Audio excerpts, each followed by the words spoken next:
Kuya Regan.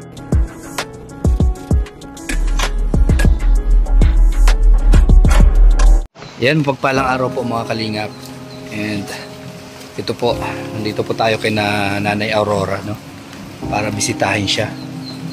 Kung ano na nangyari doon sa binigay natin pampaayos ng bahay niya. Yung yero po mga kalingap. So, nandito na tayo sa bahay niya. Tingnan natin kung nandito siya, no? Yan po yung ano ni Nanay Aurora. Good morning! So yan mga kalingap, nandito na ako kina Nanay Aurora. So wala daw dito si Nanay Aurora. Bali yung kapitbahay lang po yung nandito. And may pinuntahan daw po si Nanay Aurora. So tanungin natin yung kapitbahay po kung saan pumunta. Nay, saan po pumunta si Nanay Aurora? Si Pukot. Oh. Ano po yung balik niya? Balik mamayang hapon. So hindi ko naaabutan. Oo. Tanungin ko lang po, kayo lang po ito naayos yung bahay niya. Yan mga kalingap po. Bago magbagong taon. Bago magbagong taon. Ginawa ni Kuya Joselito Villamar. Ano yun? Bayanihan? Sulo lang. Sulo lang siya. Kaano-ano ni Nanay Aurora yun? Wala. Yung nila dyan sa Born Again. Kaka-brother nila. Tinulungan lang siya na maayos yung bahay. So bali ito yung binigay kong mga yero na na pinaayos mga kalingap po. So ang galing at kunti na lang maayos na yung bahay ni Nanay Aurora. Saan na po siya natutulog ngayon? Ginawa si Kuya Joselito ang higaan. Papag-papag. Ano po pangalan mo, Nanay? Evelyn. Nanay Evelyn, ayan, kapitbahay po ni Nanay Aurora. So ano po yung nangyari dito sa bahay ni Nanay Aurora? Ayun talagang biniba na yan kasi talagang a-aksidente na siya kasi talagang hiba na talaga yan. Bago pa bago ginawa. Talagang magigiba na talaga. Kasi matagal na din siya dyan. Matagal na. Wala lang tumutulong sa kanya, walang pera kaya hindi maayos-ayos. May aso eh. Kilala ka ba dyan? Hindi. Tawag ko lang. Para mabidyohan ko lang yung baka dito pwede dumaan. Kurtina lang nasa. May kurtina. Ayan. Friday. Kilala ka naman ng aso.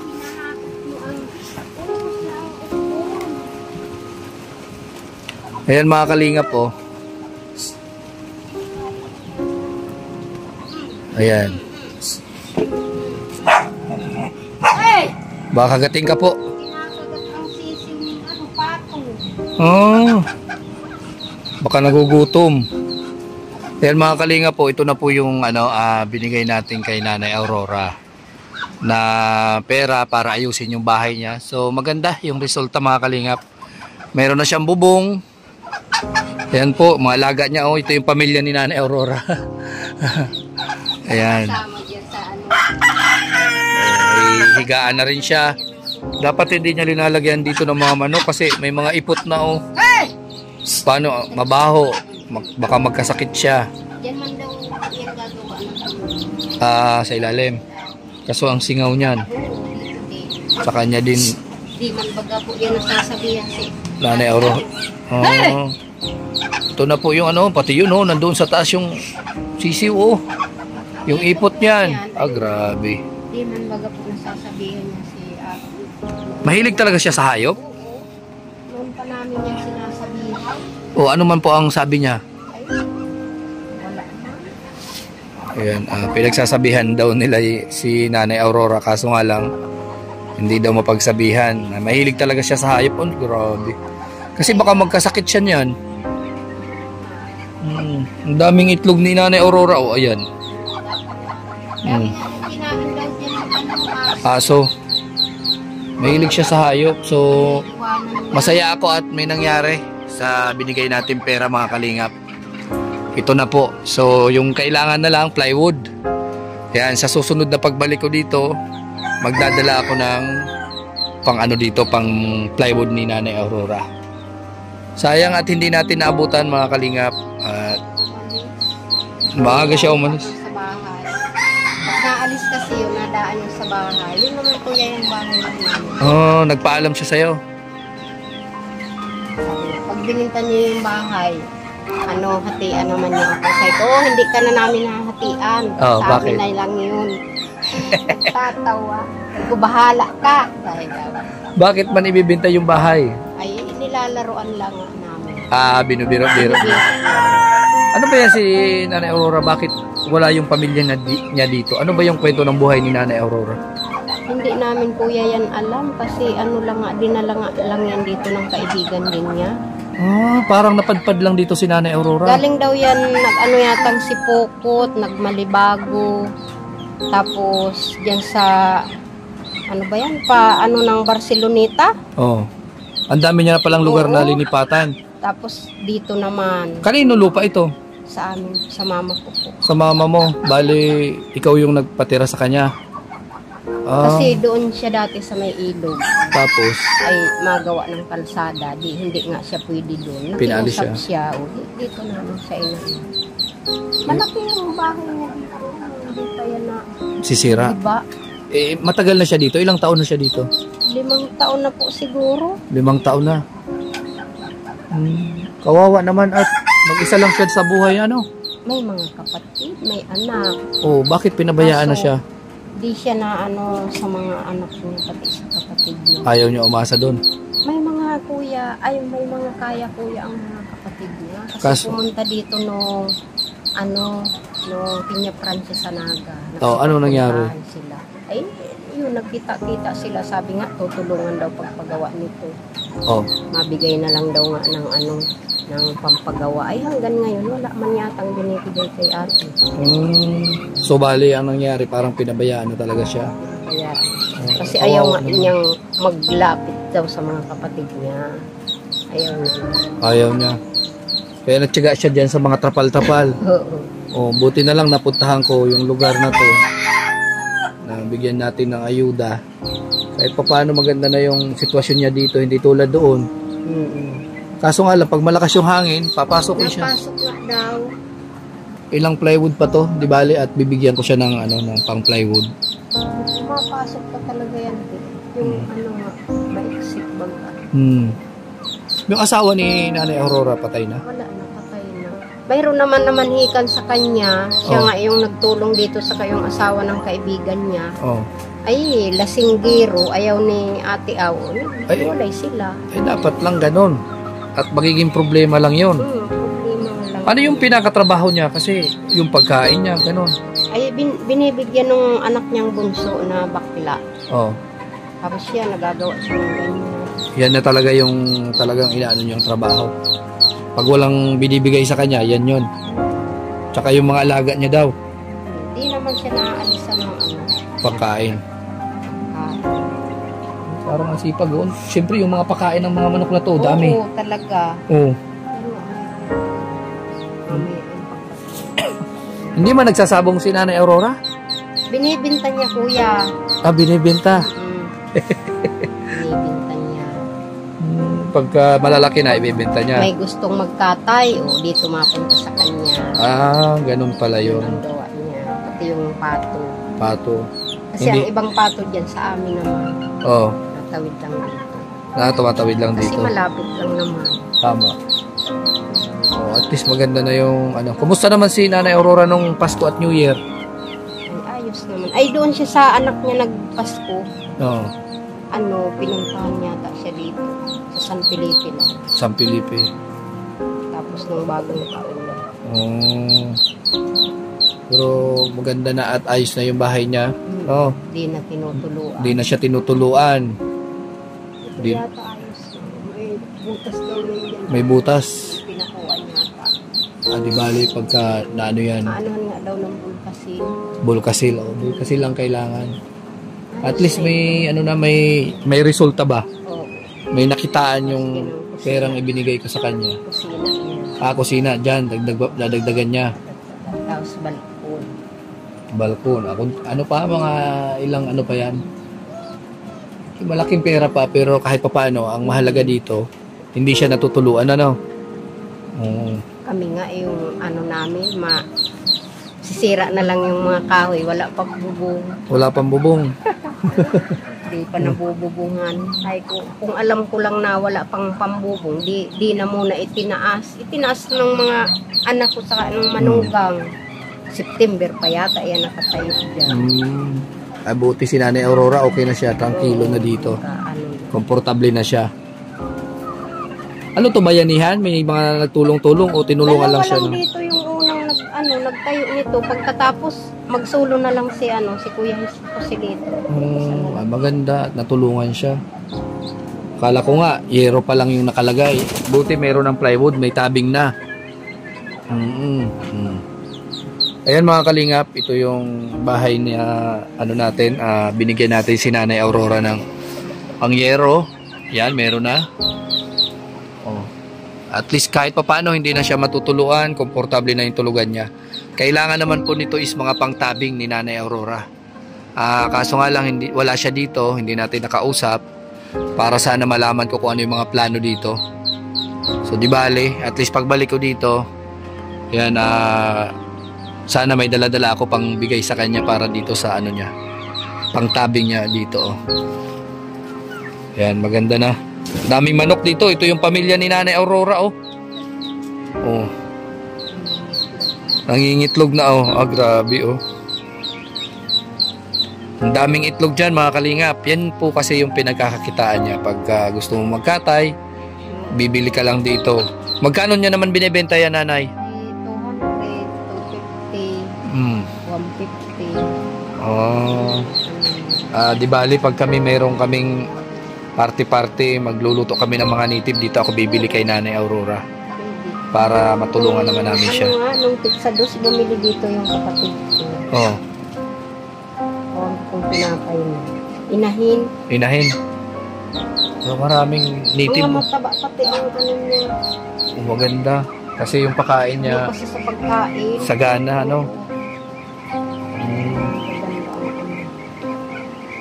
Lalaho kanyang kanin, yung feeds.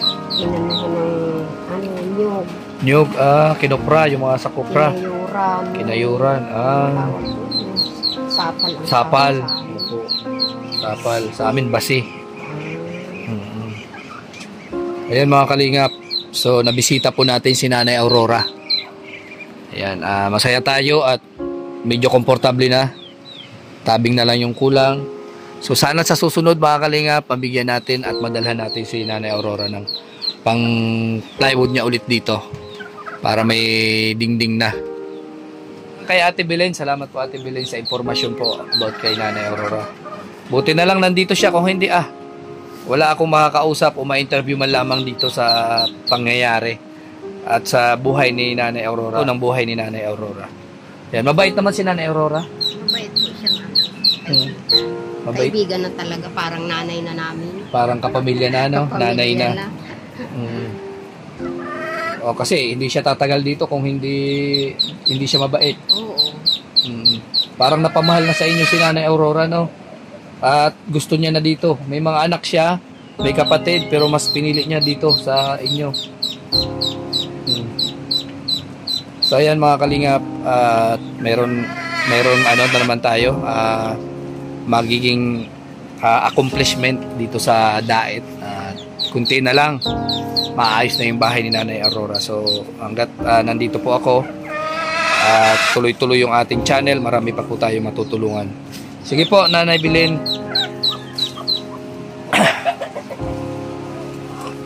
Ito, ano na to? Ito. Pag naayos na yan. Bakit dito pa siya? May mga gamit pa rin. Ayan po mga kalingap po, yung niya, may mga gamit pa rin siya dyan.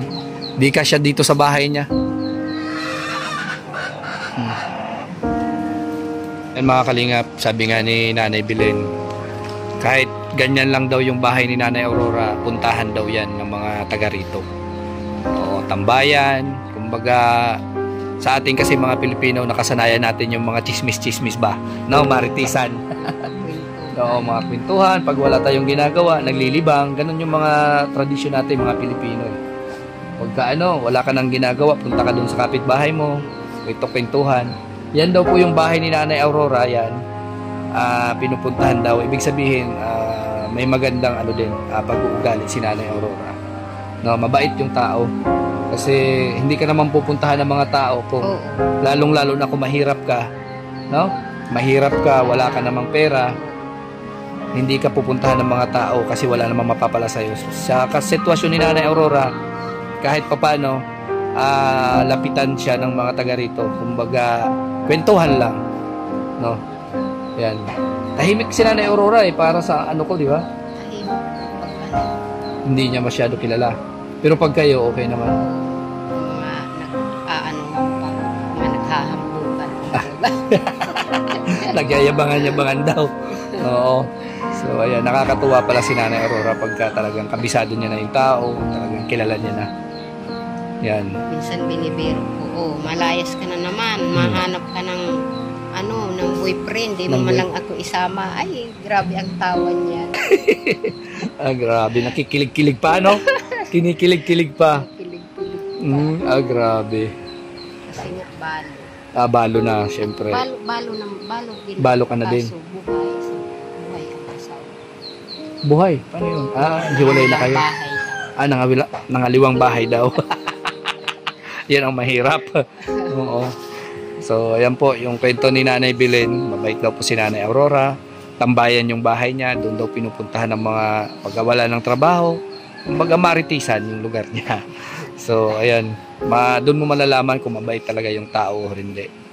Diba? Kasi pagka hindi mabait yung tao, diba? Naman ba't matambay ka? Yan. Oo. Ilag yung mga tao pagka ganun. Opo. So, ayan. At maganda at talagang karapat-dapat yung taong natulungan natin. So, sana hanggang sa maayos yung bahay ni Nanay Aurora, no? Nandito pa rin tayo, nandito pa rin kayo. Tumutulong para sa kanya. Kahit ganyan lang yan mga kalingap, malaking bagay na yan sa katulad po ni Nanay Aurora. Yan. So, syempre yung budget natin is tamang-tama lang.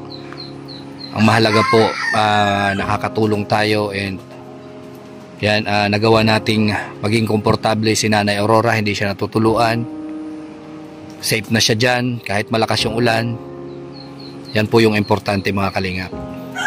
So mga kalingap, maraming salamat po sa patuloy na pagsuporta nyo sa aking munting channel, mga viewers, sponsors, yan, sa mga tumutulong dito sa aking mga beneficiary. Ayan, maraming salamat, no?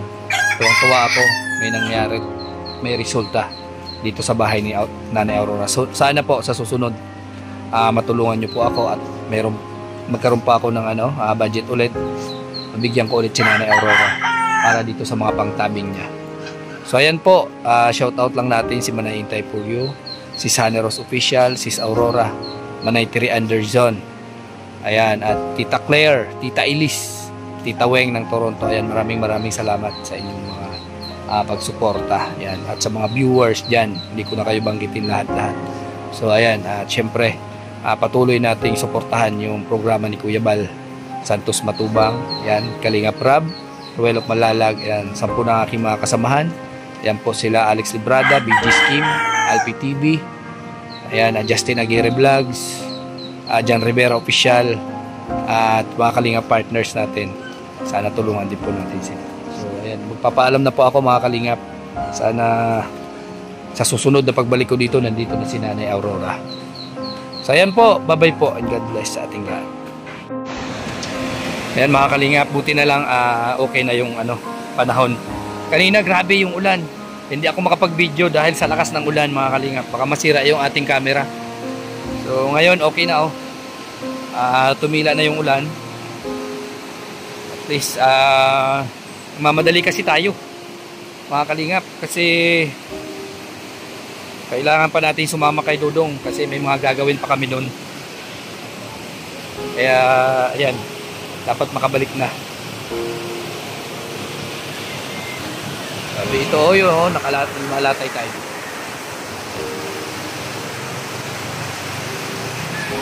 Dito tayo sa tulay.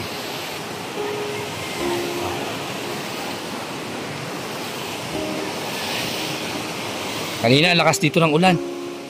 Eh madulas yung dadaanan mo, oh. Kahoy lang kasi.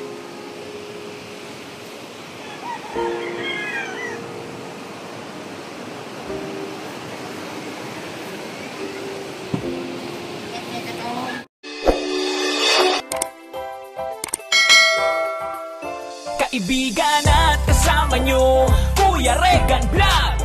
Matulungin at mabuti sa kapwa, matanda man o mga bata. Sa adventure ay isasama ka, kabutihan lagi ang dala. Saan man magpunta, Kuya Regan.